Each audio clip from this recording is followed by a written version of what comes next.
De nuevo les damos la bienvenida a esta mesa redonda centrada en la figura y en la obra de Joaquín Romero Murube, y lo habíamos dejado en el tema de cómo había los palacios de Villafranca aceptado, ¿no? O cómo era la aceptación por parte de los vecinos de su pueblo a Joaquín Romero Murube. ¿Se sentía comprendido aquí en su pueblo natal? ¿Quién empieza? ¿Claudio? Bueno, pues empezar diciendo que el momento en que publica Pueblo Lejano, 1954, supone un gran trauma para muchos vecinos que ven a los personajes que aparecen en Pueblo Lejano, aparecen retratados, y los vecinos no ven a sus familiares como son. Evidentemente Joaquín Romero Murube había tomado parte de los personajes y parte, como literato que era, pues lo transformó la realidad. Eso es una cuestión propia de cualquier libro, de cualquier literatura, ¿no? Eso es inevitable. Hubo personajes que se vieron dañados en su imagen, familiares que no comprendían cómo a determinados personajes se le había dado una muerte que no era real, que no habían muerto de esa forma, sino que había muerto en su cama y no en una era. Los mismos familiares, el personaje de Tía Luz es una persona que aparentemente con una primera lectura, bueno, pues está enferma, pero si tú lo lees con profundidad, Tía Luz es una drogadicta. En la misma familia, ¿cómo puede sentar el que aparezca ese personaje diciéndole que el cosario le traía de Sevilla unas cosas que estaban prohibidas, y cómo cuando rezaban el rosario ella se apartaba, se iba, se manipulaba con no sé qué, y cuando venía ya relajada? O sea que muy veladamente, pero cuando tú entras en profundidad en la lectura te das cuenta que está tildando a su propia tía, su tía Expectación, que en el libro aparece como Tía Luz, como una persona enferma y drogadicta. Entonces la familia sería una bomba aquello. O el mismo familiar Felipe Murube, que es don Anselmo, que no se llamaba, le cambia el nombre, lo mismo que cambiará algunas otras cosas, pero retrata al cacique, al señorito típico, el tío prepotente, el señorito y el cacique total, el más dominante que había, y que todo, cuando alguien se cruzaba por la acera, se iba a la acera contraria para no saludarlo, que había tenido un hijo con 70 y tantos años, con no sé cuántas mujeres. Bueno, lo trata de mujeriego, o sea que eso en el pueblo cómo va a caer. Lo que está claro es que Romero Murube no es un historiador ni un cronista del pueblo, es decir, es un escritor, un literato que hace un libro que es 100% literatura. Lo que pasa es que en el pueblo en el que se inspira, que inevitablemente es el suyo, se conocen más datos y hay que hilar fino, y la gente hila fino para saber que don Anselmo es un familiar, o que Tía Luz es la drogadicta, que no se llama Luz, se llama Expectación. Evidentemente eso le ocurre a todos los escritores, es decir, toda la literatura que no es de ciencia ficción, es decir, que habla de los marcianos, toda la literatura, digamos, con un pozo de verosimilitud, de realismo, etcétera, funciona de la misma manera. El escritor bebe de su propia vida, y eso le ha pasado a García Márquez, le ha pasado a Faulkner, le ha pasado a Juan Rulfo, le ha pasado a todos los grandes escritores que están basándose en un pueblecillo donde nacieron, en un sitio que vivieron, que tuvieron una experiencia, pero después catapultan ese sitio a una condición universal que, cuando, por ejemplo, Ana Arroyo, ¿no? Ana de Granville, ¿no? le traduce Pueblo Lejano universalizándolo más al francés 4 años después, con el prólogo aquel maravilloso de Gregorio Marañón. En una carta, me parece que es en una carta, no lo recuerdo, le dice, lo digo por el carácter universal de la obra, le dice, tu pueblo, por cierto lo compara también con Platero y yo, ¿no? Y dice, pero es mejor que Platero y yo, le llega a decir ella, ¿no? Dice, porque es más social y tiene más alcance. Pero le dice, tu pueblo y tu infancia me recuerdan a mi infancia en Hungría, fijaros, en Centro Europa, porque lo que ocurre en estos pueblos y el rol de los personajes, ¿no? de las prostitutas que aparecen en un momento dado, Puente de los Ratones, o de las niñas que pobres, o de don Anselmo, que es el cacique. Es decir, esos roles de personajes pasaban en todos los pueblos. Lo que pasa que él pues se basa evidentemente en el que ha vivido, pero no para contar o para dar detalles escabrosos o para hacer un periodismo amarillo de lo que pasaba en el pueblo, ni muchísimo menos, sino para hacer una elegía profundísima y muy sensible de una época que no vuelve, ¿no?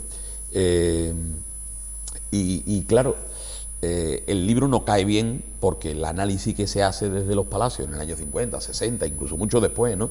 Incluso podríamos retrotraernos a pocos años, es un análisis un poco cegato, ¿no? Un análisis de un libro que habla del pueblo, no habla del pueblo, habla de una época que el yo poético es capaz de catapultar, decía, catapultar a la universalización, ¿no?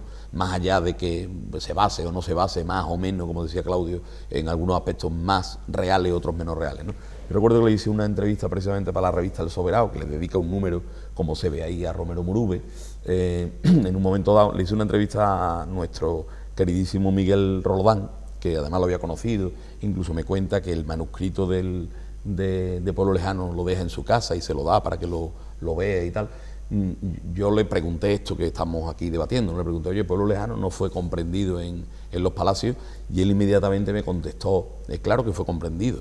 Aquí la gente comprendió Pueblo Lejano, sobre todo determinada gente, lo que pasa es que aquí nadie quería ser pobre y no quería verse reflejado como ellos mismos se veían reflejados, no con la intención del autor, ¿no?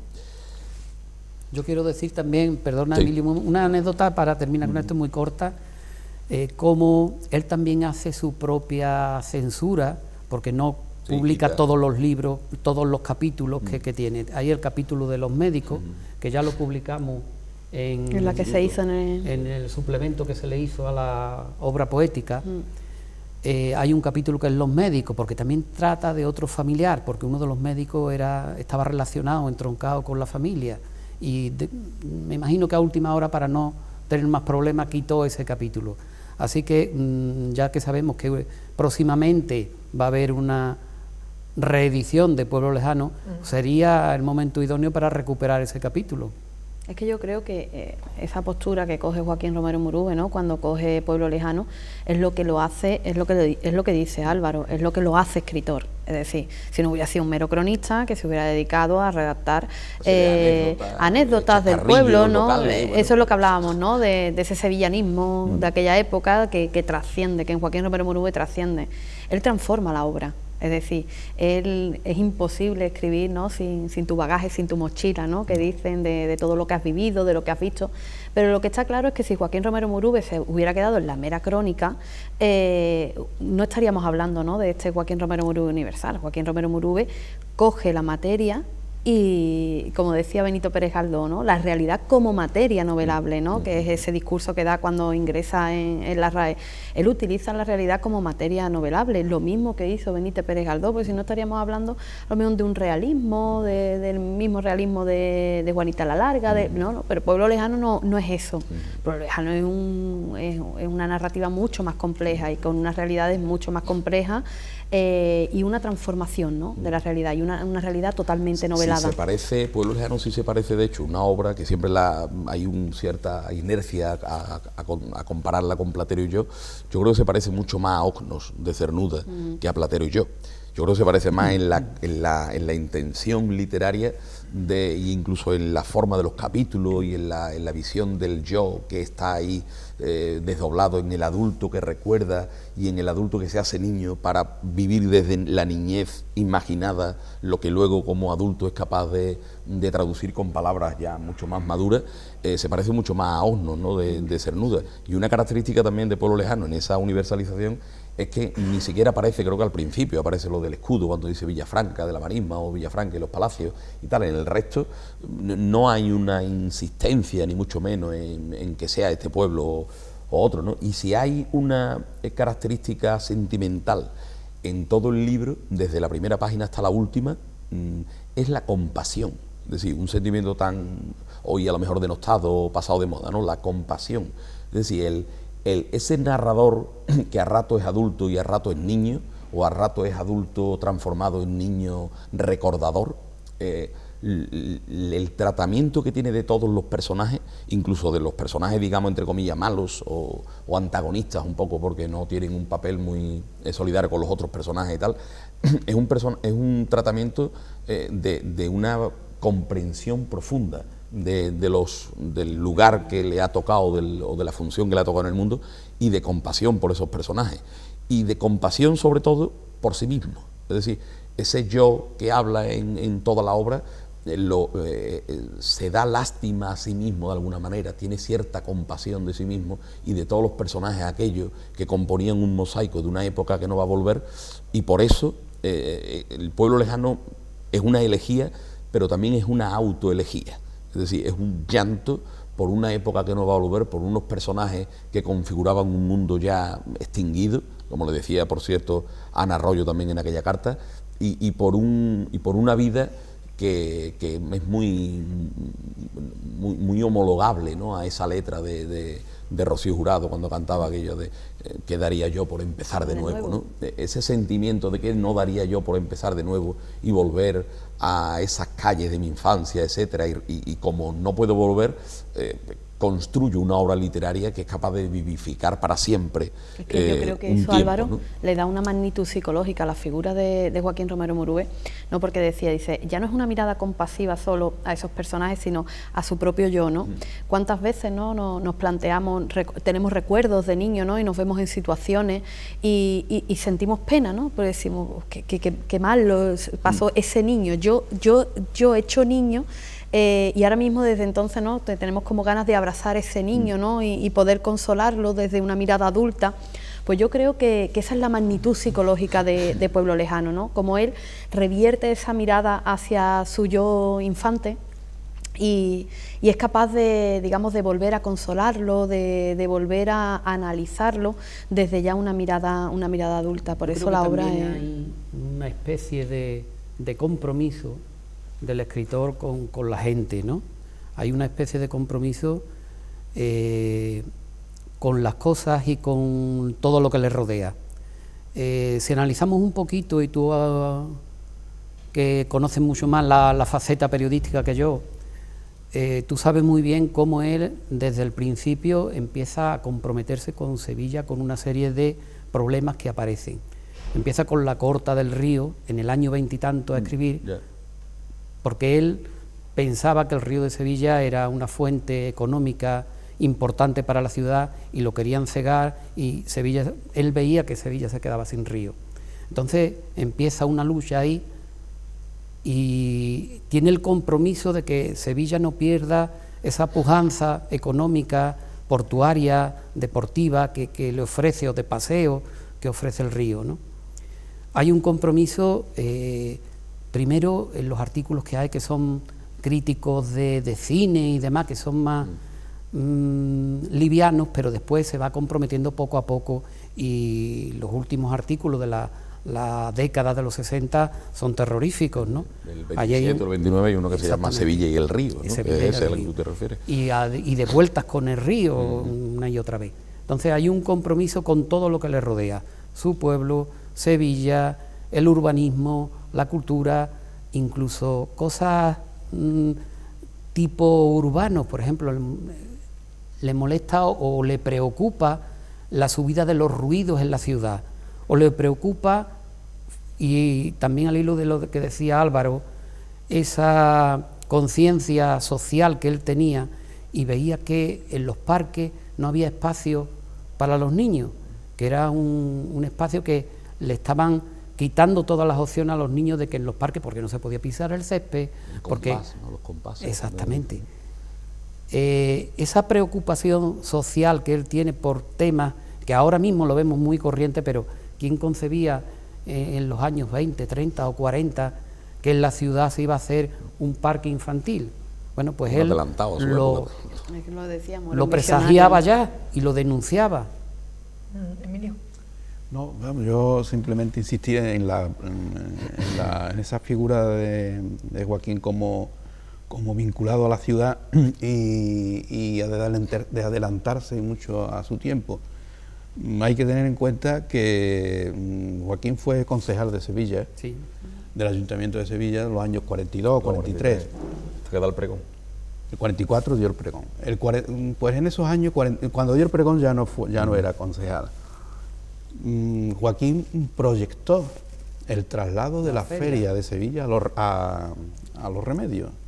Estamos hablando de 30 años antes, año 42-43, 30 años antes de que se hiciera ese traslado. Lo Joaquín mismo que ya Santa tenía Justa, la estación de proyectado. Santa Justa. Él De hecho, mismo se hace tenía- en el 73 y él no lo conoce, pero está todo Efectivamente, programado, ¿no? pero él ya lo tenía todo planificado y eso ya quedó un poco ahí en el cajón, en el olvido, hasta que lo recuperan ya a principios de los 70. Bueno, con eso te quiero decir que la visión que tenía Joaquín de la ciudad, pues era una visión extraordinaria. Adelantado su tiempo. Con los de Santa Justa pasó lo mismo que con la feria. Pero en Él decía que cómo se iba a atrever a llegar los trenes tarde a la estación de Santa Justa, cuando el mismo nombre indicaba. Pues para ir concluyendo ya esta mesa redonda, os voy a instar que hablemos de la última etapa, ¿no? de La última etapa de los últimos años de vida de Joaquín Romero Murube, ¿no? Yo pienso que también hay una etapa que creo que sería interesante tocar, que es la Semana Santa. Él era un hombre profundamente religioso. Hemos hablado antes de eso, que Exactamente. era muy Cuando polifacético. ha comentado Emilio algo de la Semana Santa, se me ha venido la idea, porque él, como hombre con visión de futuro, fue el que creó una comisión de cofradía, que fue el germen, el origen, lo que da lugar al Consejo de Hermandades y Cofradías. Él también fue, en la Semana Santa de Sevilla, el que cambia el formato de los pregones, porque antes en los pregones había 2, 3 pregoneros y cada uno largaba o cantaba cómo iba a ser la Semana Santa y demás. Y a partir de Romero Murube, él instaura el formato que tenemos actualmente, un presentador y después a continuación el orador, ¿no? O sea que cambia la visión de los pregones de la Semana Santa, lo cambia. El aspecto religioso de Romero Murube y el cofrade, evidentemente, que está inserto dentro de ese aspecto religioso, es muy interesante porque Romero Murube tiene una visión muy, no voy a decir cristiana, desde luego, pero también mucho más abierta, ¿no? Muy panteísta, muy Dios. De hecho, tiene un artículo que después se convierte en capítulo, como siempre, de un libro que se llama Dios en la ciudad, ¿no? Y habla, bueno, también de la Semana Santa, de Dios paseándose por la ciudad, del Corpus Christi, etcétera. Hay un artículo también que creo que incluye en Sombra apasionada, mucho antes, que es la muerte de un Seize, que también es muy elegíaco, ¿no? La muerte de un Seize. Y el pregón de Semana Santa al que hacía referencia Claudio, que lo da en el año 44, que aparte de cambiar ese formato en cuanto al presentador o a los pregoneros que había y no uno solo y tal, también muy interesante el que concibe por primera vez, creo yo, de una manera definitiva, un pregón como una pieza literaria, no tanto como una pieza folclórica o cantable y tal, sino como una pieza literaria y al mismo tiempo crítica, ¿no? Hay una frase en el pregón que le dice directamente al respetable, ¿no? Ricos de Sevilla, que no sabéis ser ricos en Sevilla, ¿no? Que alguien, un pregonero en el año 44, antes, la integridad le diga de la eso que hablábamos a antes. los que tiene delante, pues yo creo que es fuerte, ¿no? Pero al mismo tiempo revela la capacidad adelantada de alguien que se da cuenta de que la Semana Santa, como la viven en Sevilla, y eso tiene mucho que ver con la saeta de Machado y con otros poetas que también tienen una mirada crítica más reevangelizadora, etcétera, de la misericordia y del mensaje evangélico más original, lo tiene ahí Romero Murube, ahí y algunos días o meses antes de morir, ¿no? El de Valme, quiero decir. El último pregón que da, el de la Virgen de Valme de Dos Hermanas, ¿no? Y también con una capacidad discursiva enorme de llevar 4 notas y a partir de ahí pues improvisar un hilo conductor que es difícil de hacer, ¿no? En una situación como un pregón de Semana Santa, ¿no? En los palacios estuvo a punto de dar el pregón en el año 69, si no se hubiera muerto. Si no se hubiera muerto. Y a mí no me gusta. Es que Claudio que yo no quiero acabar la efectivamente me está diciendo. Bueno, no pasa nada, acaba Emilio y luego... Simplemente al hilo de lo de pregonero en Sevilla, pues que en los palacios también estuvo, Joaquín se había ofrecido, no es que hubiera puesto pega, sino que se había ofrecido a dar el pregón En el año... de la Semana Santa del 70. Si no hubiera muerto en noviembre del 69 lo hubiera dado. Y lo sustituyó Antonio Murciano. En el 1900, en el pregón de la patrona. Estamos hablando del pregón de la patrona. Lo sustituyó en agosto Antonio Murciano.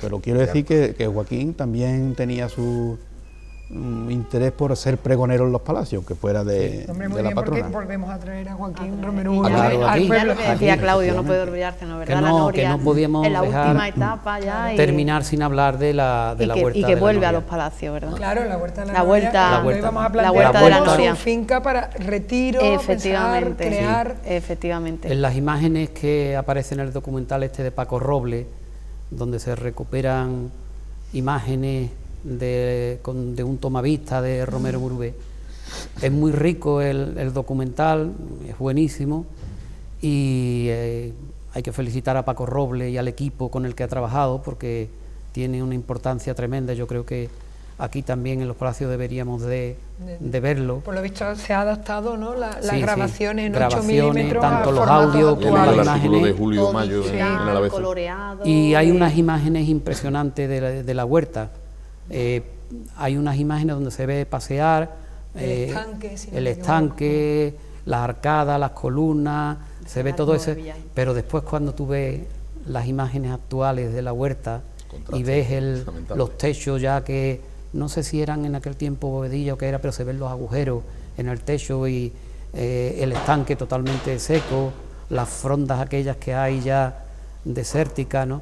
Pues una llamada de alguna forma para que no seamos impasibles y que hagamos algo porque la huerta de la Noria la recuperemos de alguna forma. Además, la huerta de la Noria es una materialización, de alguna manera, de ese discurso tan polifacético que tiene Romero Muruve. Lo digo porque, primero, la huerta de la Noria él se la compra a familiares, creo que cuando muere la madre, en el año 50, que es cuando se está gestando ya definitivamente Pueblo Lejano, ¿no? Con lo cual, de alguna manera, también es un sitio, un lugar para terminar de gestar un libro que tiene mucho de palabra, que tiene mucho de tiempo recuperado y que es un hilo, una especie de cordón umbilical hacia su infancia y otra vez hacia el pueblo, ¿no? Y el retiro donde él viene y demás.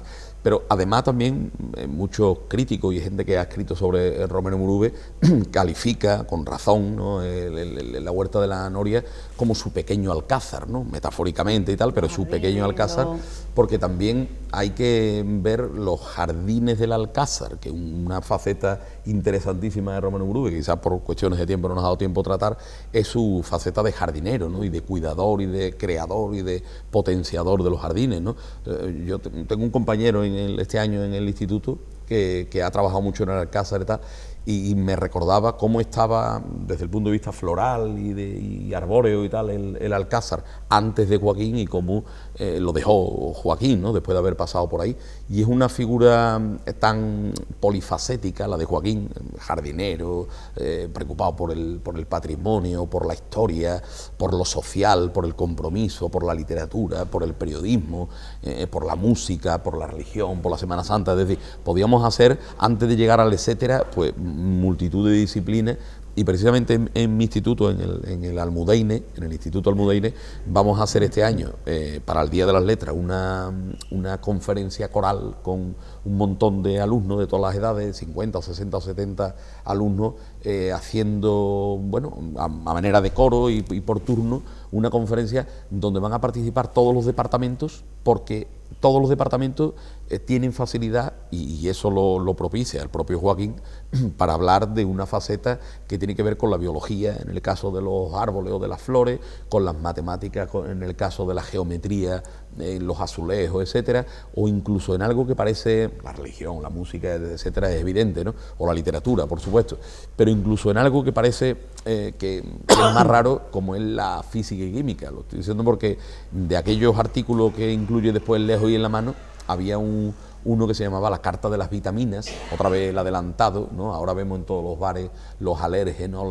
la composición nutricional de los alimentos y tal. Y entonces él en París y en Berna, creo, en algunas ciudades europeas, le llama la atención en los años 50 esa carta con vitaminas y calorías, etcétera. Es lo que está diciendo Álvaro, ¿no? Cómo Joaquín Romero Murube toca todos los puntos, toca todos los palos, ¿no? Y hilando, quizás por cerrar un poco, ¿no?, el discurso, aquí en el pueblo hay un escritor que es universal. Y tú vas a Baeza y tú encuentras, ¿no?, donde Machado dio clase, pero sin embargo lo que decía Claudio, ¿no?, y puede que desde el ayuntamiento, desde diferentes instituciones, la Huerta de la Noria es un sitio que es emblemático. Es el lugar. Es decir, es que es el lugar, es lo que estábamos diciendo, ahí puede abarcarse todo. No conocemos quizás ningún pueblo, donde haya habido un escritor tan ilustre que no digan aquí, porque lo que estoy diciendo de Machado, te sientas en los bancos, te sientas no sé qué, y aquí dio clase Machado, o aquí se escribió tal cosa, o tal poeta escribió aquí. Sin embargo, la Huerta de la Noria, que es que él mismo se la ofrece a Juan Ramón Jiménez, para que pase, para que vuelva del exilio, cuando vuelve del exilio, entonces fue algo tan importante, es un espacio tan importante que habría que revitalizar para realmente darle ya a Joaquín Romero Murube el lugar que le pertenece, que lo que decía Claudio, ¿no?, que instamos a que de verdad no se quede solo, ¿no?, en una mesa, en una tertulia, sino que se le haga universal desde su propio pueblo. De Baeza, que está en Baeza 7 años nada más, no es que viviera allí, sino que está 7 años, y otros cuantos años en Segovia, y tiene su casa y tal, y lo tienen Machado, todo, y sin embargo, porque Segovia y Baeza terminan de enorgullecerse, con toda la razón del mundo, del periodo que pasó Machado allí. Claro. Los palacios que no se había enorgullecido, quizá por ignorancia. Claro, decir, pero ahora es el una momento. efeméride como esta Nunca, siempre hay que tener un la principio. posibilidad de conseguir no solamente conocer, sino enorgullecerse de un escritor que da tantos motivos para el orgullo, es el que catapulta la posibilidad de recuperar la Huerta de la Noria, porque hay razones, es decir, porque hay un argumentario sólido para hacerlo, ¿no?, y para emprenderlo. Pues vamos a ir concluyendo. Intervención de Emilio, y si quiere acaba Claudio. De acuerdo. Emilio, ¿algo ya para despedir? Bueno, pues simplemente al hilo de lo que dice Álvaro, de reivindicar la figura de Romero Murube, pues que ya anteriormente, y yo como miembro que fui presidente, que fui del Ateneo de los Palacios, quiero recordarlo, nosotros dedicamos 5 años, un ciclo cada año, recordando a Joaquín Romero Murube, desde el año 85 al 89, 4 o 5 años, bueno, otra del 84. Y por ahí pasaron las mejores figuras de Sevilla que conocieron a Joaquín Romero Murube, desde Rafael Manzano, que fue compañero suyo de arquitecto, Ramón Pineda, que era hermano mayor de la Soledad, el padre Javierre también estuvo aquí, el director del Correo, en su momento. Es decir, que pasaron por aquí muchísima gente. Fueron 5 años de ciclo recordando a Joaquín Romero Murube, que por cierto cerramos en el año 89 con unos documentales que hicieron Claudio y José Manuel Mauri. Sí, ese año me tocó a mí clausurar el ciclo. Conocer a Joaquín Romero Murube era aquel primer vídeo. Efectivamente, yo lo recuerdo perfectamente porque ese año clausuré yo, en vez de clausurar, como siempre, de cerrar Paco Cabrera, que era el presidente del Ateneo entonces. Pues en ese día no estaba Paco aquí en los Palacios, y yo como vicepresidente entonces lo tuve que cerrar yo y hacer un poco el resumen, porque ahí cerrábamos ya los ciclos, ¿no? Entonces, bueno, y que también en el año 95 pues le dedicamos un monográfico del Soberano, sí. Precisamente con la portada de en Maireles. el que colaboraron en una portada muy buena de Maireles, el pintor Francisco Maireles, y bueno, pues se le dedicó también ese número monográfico, ¿no? Claudio, yo creo que hemos conocido un poquito más, ¿no? Un poquito más, yo creo que la tertulia ha sido enriquecedora, y yo creo que hemos, lo que decía en un momento dado, ¿no?, esa triple faceta de literato, profesional, muy reconocido en todos los ámbitos en Sevilla, en los distintos campos en que se movió, y esa capacidad humana que hemos sacado un poco a relucir hoy, lo convierten, como algunos han calificado, algunos escritores, como Joaquín Arvide, como el mito de Sevilla, ¿no? A lo mejor no había que subir el listón tanto de mito, pero como un hombre importante y que todos los palaciegos seamos conscientes de lo que tenemos y de que hay que sacarle rendimiento a la obra, a la figura y promocionar el escritor que es Joaquín Romero Murube, porque como ya hemos dicho reiteradas veces, no todos los pueblos tienen la fortuna de tenerlo, ¿no? Así que eso, que seamos conscientes de lo que tenemos, que es un potencial muy grande y que hay que sacarle rendimiento. Pues en definitiva este ha sido el objetivo de esta mesa redonda, ¿no? Revalorizar, conocer, acercarnos un poquito más a la obra y a la figura del escritor y poeta de los Palacios Villafranca, Joaquín Romero Murube. Gracias, Mónica, por haber estado con nosotros, a Claudio, a Álvaro y a Emilio. Gracias por habernos acercado un poquito más a este escritor palaciego y universal. Y a todos vosotros, muchas gracias por estar aquí en Televisión Los Palacios. Buenas noches.